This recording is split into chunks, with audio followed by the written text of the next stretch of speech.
This tutorial review will show you how to make a silhouette in Photoshop. First of all, import the photo. Make sure to unlock the layer. And you have to select the object.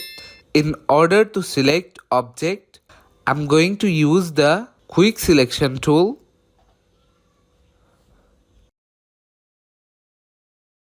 And selecting the object.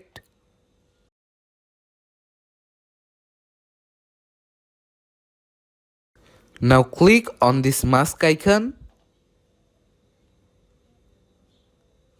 and take a new layer.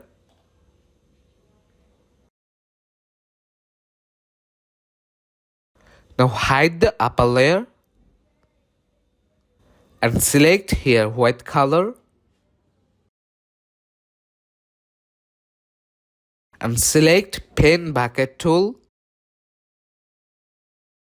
Click on this background. Now unhide this layer. Again take a new layer. Put this layer to the top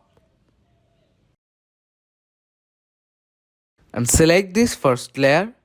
Press and hold the Alt key. At the same time click on the mask icon and select here black color and select pen bucket tool again and click above the object and press Ctrl D. So that's how we can make silhouette in Photoshop. If you find this video helpful, please make sure to subscribe Tutorial River. See you in the next video.